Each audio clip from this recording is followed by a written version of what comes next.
The battle class were a class of destroyers of the British Royal Navy and Royal Australian Navy, named after naval or other battles fought by British or English forces. Built in three groups. The first group were ordered under the 1942 naval estimates. A modified second and third group, together with two ships of an extended design, were planned for the 1943 and 1944 estimates. Most of these ships were cancelled when it became apparent that the war was being won and the ships would not be required. Although two ships of the third group ordered for the RAN were not cancelled and were subsequently completed in Australia, 7 battles were commissioned before the end of World War II, but only Barfleur saw action with the British Pacific Fleet. List of battle class destroyers. 1942, or early battle class. The first years of World War II had shown that British destroyers were ill-equipped to deal with concentrated air attacks, and the Royal Navy suffered heavy losses as a result. In 1941, urgent consideration of the problem led to a naval staff requirement for a new class of large fleet destroyer with high-angle twin guns and an ANHA control system. It was decided that this main armament would be set forward in a superfiring configuration, thus allowing all guns to engage a single target. Arcs of fire were increased by setting the bridge structure further aft than normal. The proposed anti-aircraft armament were 8 40/60ths of a millimeter guns in twin mountings set atop the middle and after-deck houses to give all-around, overlapping arcs of fire. These were to be supplemented by 20mm guns positioned variously around the ship. 8 21-inch torpedo tubes were to be carried in 2 quadruple mounts. AS armament called for 2 depth charge rails and 4 depth charge throwers to be fitted. A new feature was the first use of stabilizers in a destroyer, allowing a steady platform for AA gunnery. With these parameters accepted, a sketch design was submitted and approved in the autumn of 1941, and orders for 16 ships were placed under the 1942 program, considerably larger than the standard fleet destroyer. These ships were seen as a replacement for the Tribal class, which had already suffered very heavy losses. With an overall length of 379 feet, they were 2 feet longer than the Tribals, and with a beam of 40 feet 3 inches were just over 3 feet wider. It was decided to abandon the usual alphabetical naming of destroyer flotillas and name these ships after famous land and sea battles. Thus, these ships became known as the 1942 battle class. Orders and construction. The first 10 ships were ordered on the 27th of April 1942. These comprised Barfleur, Trafalgar and St Kitts Armada, Solebay and Saints, Camperdown and Finisterre, and Hogue and Lagos. The remaining 6 ships were ordered on the 12th of August 1942.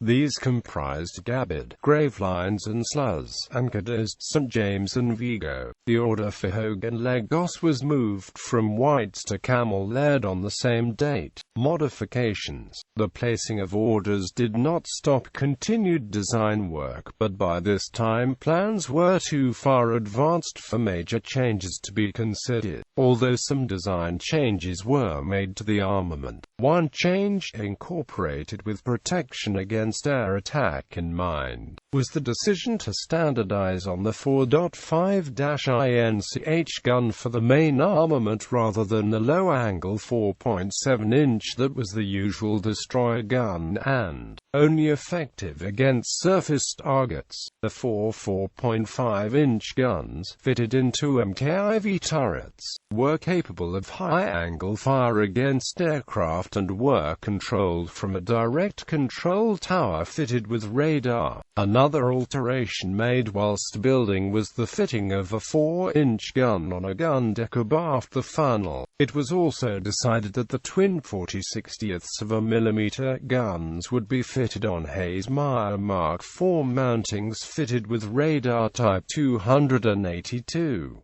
These would be mounted side by side on the middle gun deck between the torpedo tubes and an echelon atop the afterdeck house. Due to delays in completion, the plans for 20mm guns were altered, and eventually 4 single 40/60mm guns in Mk7 mountings were fitted, one forward of the bridge structure behind B gun, one on either bridge wing and one aft on the quarterdeck. Experiences in the Pacific in operations against the Japanese pointed to the limited usefulness of the 4-inch gun abaft the funnel, and only the first ships completed, Barfleur, Armada, Trafalgar, Camperdown, Hogue and Lagos, were fitted with the gun. In all other ships the gun was replaced by 2 single 40/60mm Mk7, giving a total of 14 Bofors, the heaviest light AA armament of any British destroyer and heavier than that carried in many cruises. In time, all the ships fitted with the 4-inch gun had them removed and replaced with the 2 single 40/60mm Mk7 Bofors. All ships were completed with the lattice foremast instead of the polemast shown in the original plans. This enabled the ships to carry the latest radar and various IFF transponders and receivers on the foremast. Typical radar fit when built was the cheese of radar Type 293 target indication at the masthead, radar Type 291 air warning on the main mast, and the twin nacelles radar Type 275 fire control on the Mk. Director. Service delays in completion of these ships was caused, as in other classes, by the late delivery of the Mk DCTs and fire control systems. The first ship, Barfleur, was launched in November 1943 and was completed by Swan Hunter in mid-1944, but by August her DCT had still not been delivered. Consequently, she ran trials in September and was commissioned, but had to return to the Tyne to await delivery and fitting of her director and fire control system. Other ships were similarly affected, Trafalgar spending many months laid up in the Tyne during 1944. It was intended that the first 8 ships would form the 19th Destroyer Flotilla with the British Pacific Fleet in the Far East, but only Barfleur made it to the Pacific in time to take part in operations against Japan. Barfleur was in Tokyo Bay during the Japanese surrender ceremony on the 3rd of September 1945. After the end of hostilities she was joined by Armada, Trafalgar, Hogue, Lagos and Camperdown.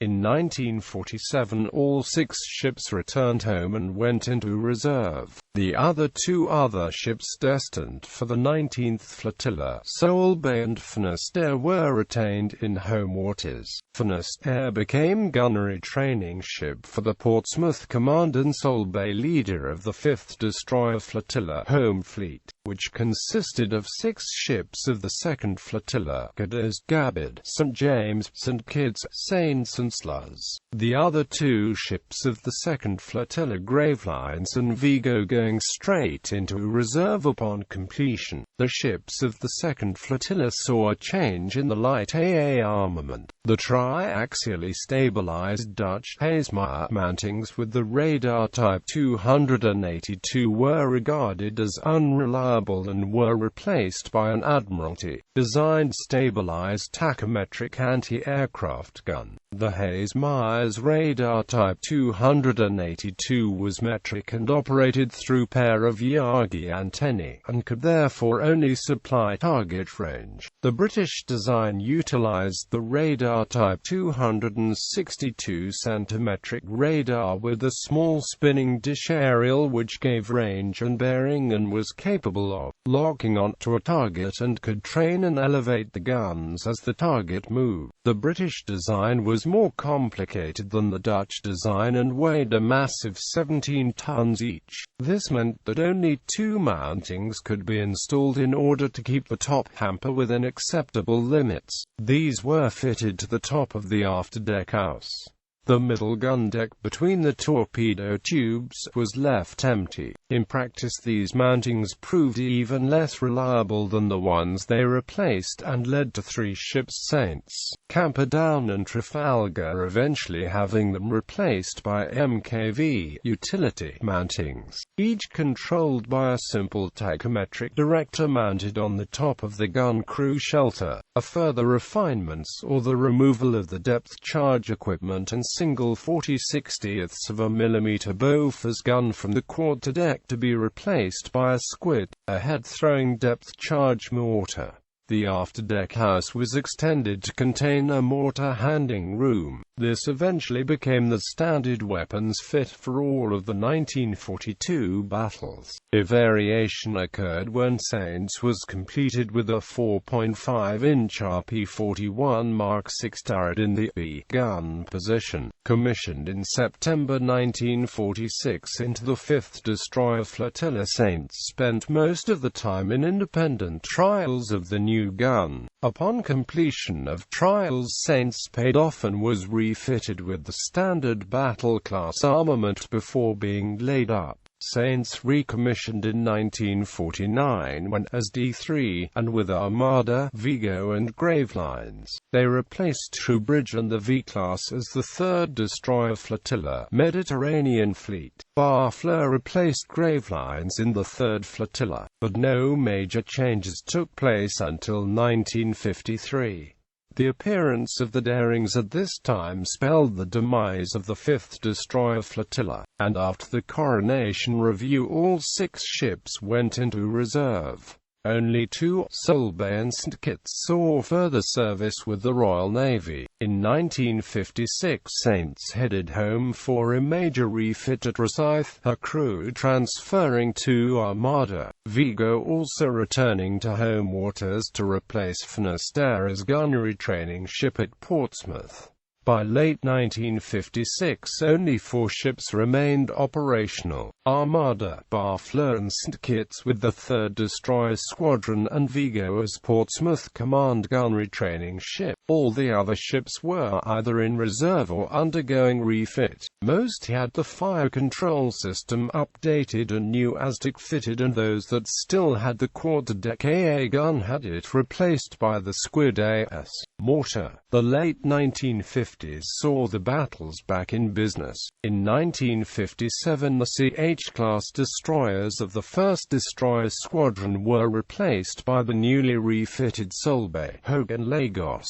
Prior to 1960, Hogue filmed for destroyer night attack scenes used in the film Sing the Bismarck. Initially serving with the Mediterranean Fleet, in 1959 the squadron deployed to the Far East, where Hogue's career came to an abrupt end. While participating in a nighttime exercise with other navies off Ceylon on the 25th of August, Hogue collided with the Indian light cruiser INS Mysore. Mysore rammed into Hogue, effectively crushing the destroyer's bow, killing a sailor and wounding 3 others. She was towed to Singapore, where she was laid up until scrapped in 1962. Upon the return home of the remaining ships in 1960, Hogue was replaced in the squadron by Finisterre. In 1957, a newly refitted Camperdown, which had been in reserve since returning from the Far East with the 19th Destroyer Flotilla 10 years previously, was brought back into service to relieve St. Kitts in the 3rd Destroyer Squadron. The following year, Saints, having finished her major refit at Rosyth, resumed command of the 3rd Squadron, relieving Barfleur in the Mediterranean. 5 years later, St. Kitts was broken up at Sunderland. Barfleur was laid up for several years before being broken up at Dalmuir in 1966. One other battle was given a new lease of life. Trafalgar, also laid up in 1947, was refitted and commissioned in 1958 as leader of the 7th Destroyer Squadron. She continued in service, alternating between the home and Mediterranean fleets until she finally paid off in 1963. In 1970 she arrived at Dalmuir to be broken up. Gravelines and St. James also commenced refit at Devonport in 1958, but these were stopped a few months later. Both ships were sent to the breakers in 1961. 3 other ships began a new lease of life in the late 1950s. In 1957, Cadiz and Gabbard were sold to Pakistan and renamed Karabar and Badr. Karabar was lost to a missile attack in the Indo-Pakistani War of 1971. Sluss ended 13 years in the Devonport Reserve when she was sold to Iran in 1966.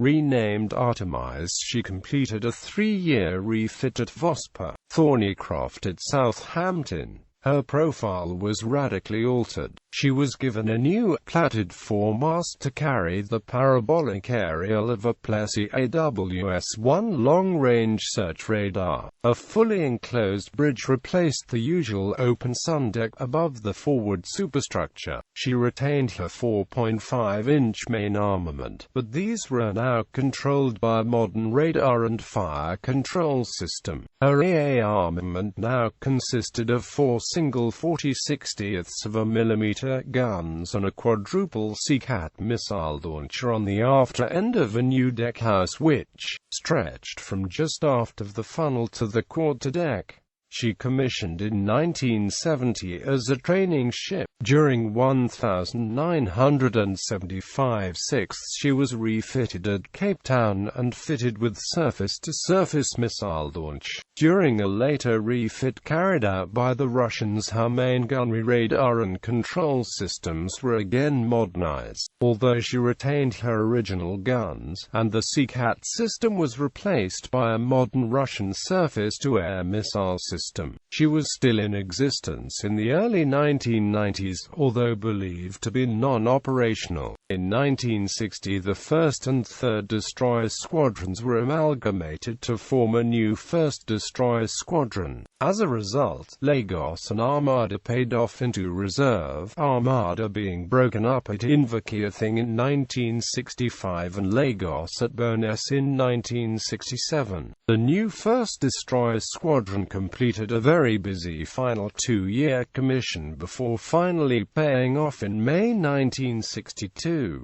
Sewol Bay became Portsmouth Harbour training ship until being scrapped at Troon in 1967. forces.A remained in Chatham Reserve until being broken up at Dalmuir in 1967. Camperdown was laid up in the Hamos at Devonport for many years until finally being sent to the Breakers Yard at Faslane in 1970. Now only Saints remained. On paying off in 1962, a volunteer towing crew from her last commission took her to Rosyth, where she went into reserve. Here she was used as the training ship for artificer apprentices from HMS Caledonia who kept her engines and machinery in full working order. She was eventually replaced by the frigate Duncan in 1972, and she too headed for the Breakers Yard at Cairn Ryan. The last of the Royal Navy's 1942 battle-class destroyers.